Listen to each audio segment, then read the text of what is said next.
बैठे हैं, उदास बैठे हैं, लगता है कुछ खो गया, कुछ छिन गया, कुछ कहीं छूट गया। 17 पुराण लिखने के बाद कुछ छूट गया, भारी चिंता में है और चिंताओं के कारण मुखमंडल पर उदासी, अर्थात कुछ अधूरा रह गया, शायद कुछ पूर्णता में कुछ कमी रह गई, पूर्ण रूप से जीवन का सदुपयोग नहीं कर पाया, कुछ ना कुछ रह गया। चिंता में बैठे नारद जी का आगमन हो गया। नारद जी ने वेदव्यास जी से पूछा, क्या कारण है, आप इतने हताश निराश उदास बैठे हैं, चिंता मग्न हैं, क्या कारण है? नारद जी पूछ रहे हैं, देखो संतों की एक दृष्टि होती है, सर्वे भवन्तु सुखिनः, सारा संसार सुखी कैसे हो, संसार आनंदित कैसे हो, संसार का कल्याण कैसे हो, ये संतों को चिंता है। और उन्हें अपनी नहीं है चिंता, बोले और पूरे विश्व की चिंता है, पूरे संसार की चिंता है, संसार का कल्याण कैसे हो।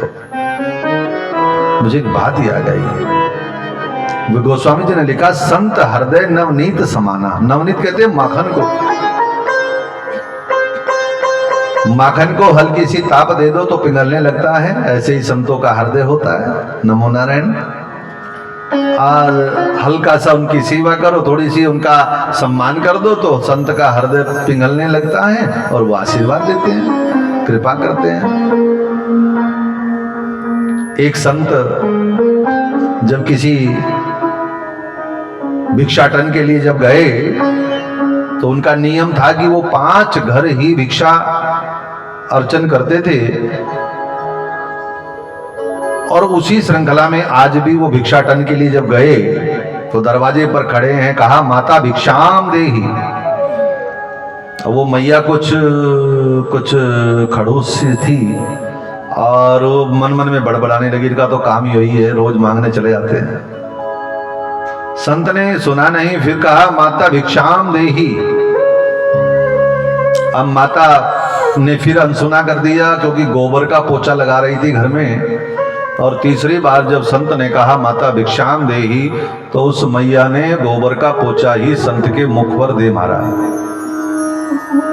संत को क्रोध नहीं आया, संत ने वो पोछा उठाया, लेकर के गए गंगा जी पर, जमुना जी पर जाकर के उसको जल में धोया, खूब अच्छी तरह मल मल के उसके मैल को निकाल दिया।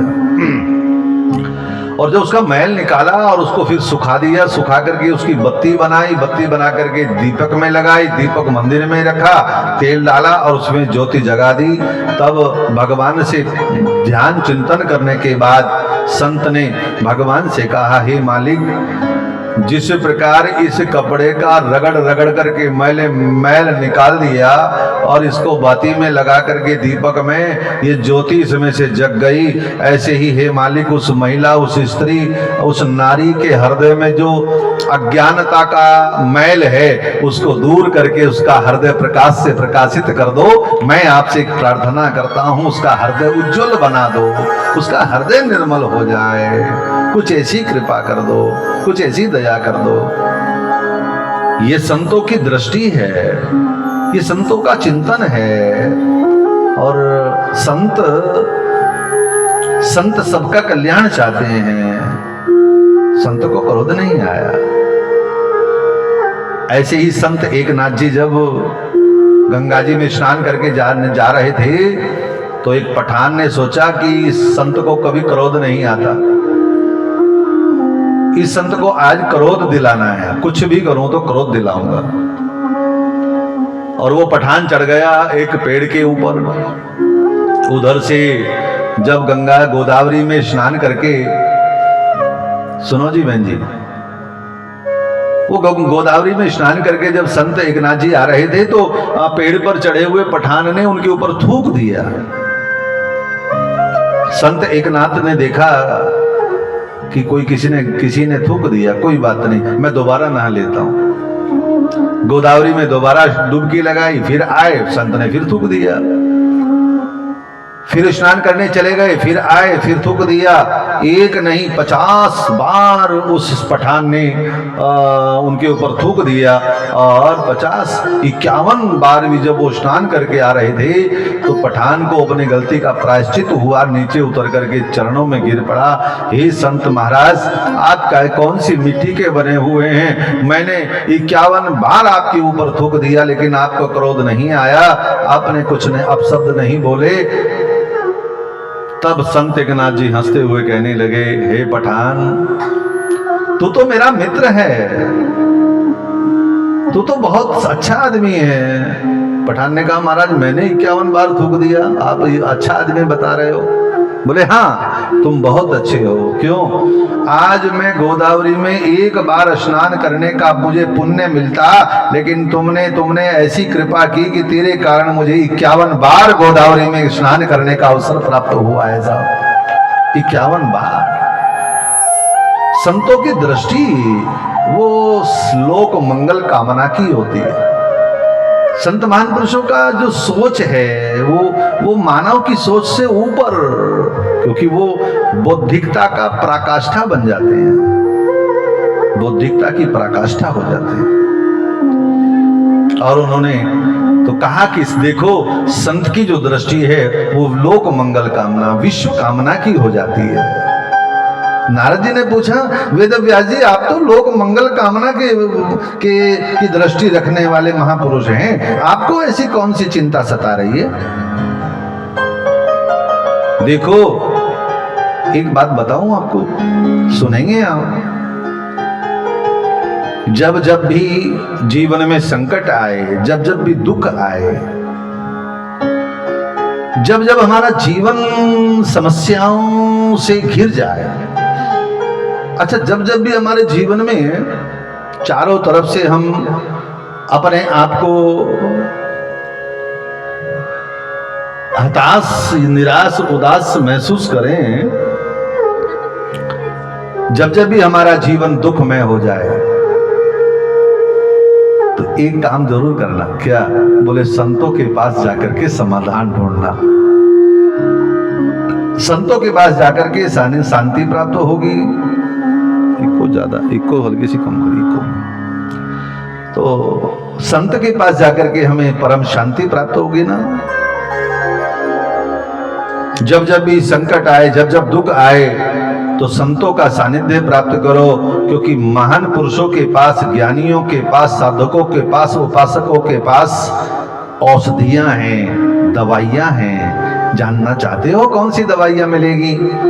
बोले, जो बेशकीमती दवाइयां संतों के पास हैं। कौन कौन सी? उदारता। बड़े उदार होते हैं। उदारता, पावनता, नम्रता, सहनशीलता, ये दवाइयां हैं। नोट करना, बहुत बहुत गंभीर रूप से और बड़े गंभीर रोगों का इलाज करती हैं ये दवाइयां। कौन कौन सी? बोले, उदारता, फिर बोलो नम्रता, सहनशीलता, पवित्रता, सद्विचार, परोपकारिता और सत्यता। सत्यता, करुणा, ममता, वात्सल्य।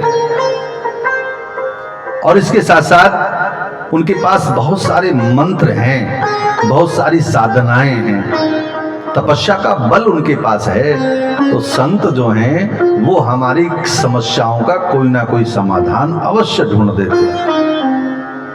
मैं आपसे भी ये निवेदन कर रहा हूं कि जो कथा यहाँ चल रही है, इस 7 दिन की कथा में, कथा सुनने में कंजूसी मत करना, क्योंकि इतना कुछ यहां से मिलने वाला है, लेने वाला चाहिए। आपकी झोली कैसी है, उसका आकार कितना बड़ा है।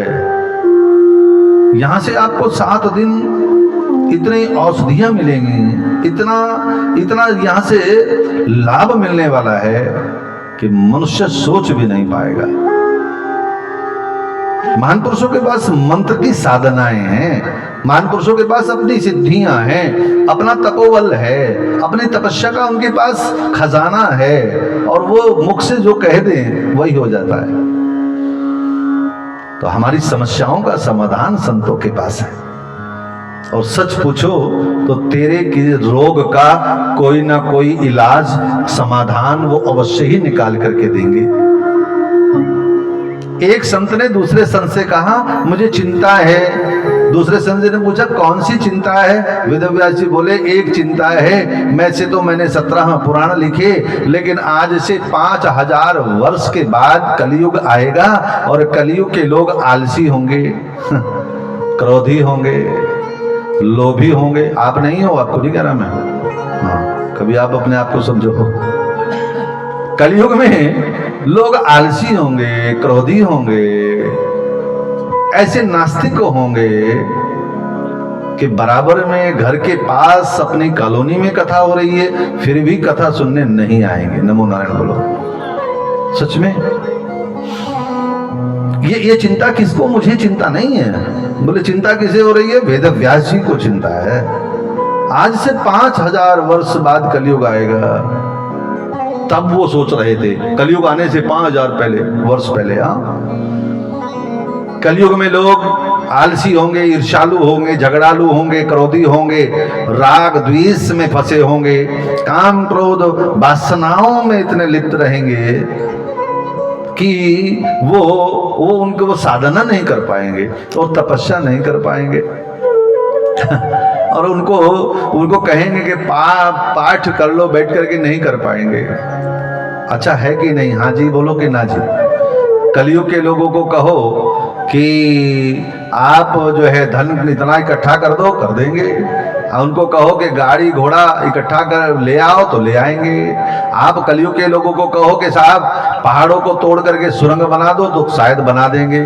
कलयुग के लोगों को कहो कि तारों को कैलकुलेट गिनती करके बता दो तो शायद बता देंगे। लेकिन अगर कलयुग के लोगों को कहो कि 2 घड़ी बैठ करके भगवान की कथा सुन ले या भगवान का नाम ले ले तो पहाड़ टूट जाता है। पहाड़ ऐसा लगता है किसी ने फांसी का फंदा हमारे लिए लटका दिया हो, ऐसा लगता है। बहुत कम लोग हैं, नमो नारायण बोलना पड़ेगा, बहुत कम लोग हैं। कलयुग के लोगों के लिए बड़े मुश्किल काम क्या है? बोलो 2 घड़ी बैठ करके भगवान की कथा सुनना।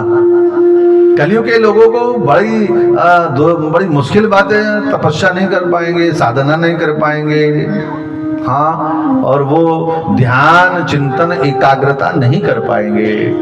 तो ऐसे कलयुग के लोगों का उद्धार कैसे होगा, ये मुझे चिंता है। कौन सोच रहे हैं ये बात? बोलना माता जी, सबसे पीछे बैठी हैं चश्मे वाली माता जी, कौन सोच रहे हैं ये बात? आज ये कथा में पूछा जाएगा, किसी को भी पूछा जा सकता है। हाँ, जो बताया जाएगा। वेद व्यास जी सोच रहे हैं क्या करूं? नारद जी ने कहा वेद व्यास जी ये चिंता की कोई बात नहीं है, मैं आपकी चिंता का समाधान करता हूं।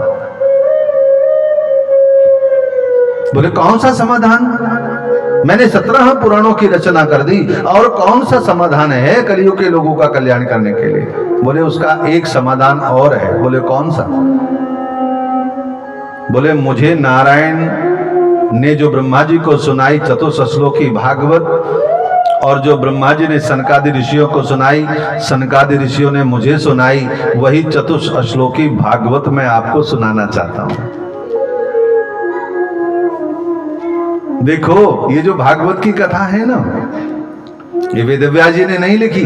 बोले और ये तो स्वयं सृष्टि के आरंभ में भगवान नारायण के मुखार विंद से निकली। कहां से? और नारायण ने ब्रह्मा जी को कहा, सुनाई। ब्रह्मा जी ने चतुश्लोकी भागवत सनकादि ऋषियों को सुनाई, सनकादि ऋषियों ने चतुश्लोकी भागवत नारद जी को सुनाई। नारद जी ने वेद व्यास जी को सुनाई। वेद व्यास जी ने चतुश्लोकी भागवत को 18,000 श्लोकों में परिवर्तित करके सुनाई सुखदेव जी महाराज को। सुखदेव जी ने परीक्षित जी को सुनाई। परीक्षित जी ने के माध्यम से वहां सैकड़ों ऋषियों ने सुनी। सैकड़ों ऋषियों ने हजारों को सुनाई। हजारों ने लाखों को सुनाई। लाखों ने करोड़ों को सुनाई। और इसी प्रकार ये भागवत रूपी ज्ञान गंगा बहते बहते अब 7 दिन के लिए ब्रजेश नगर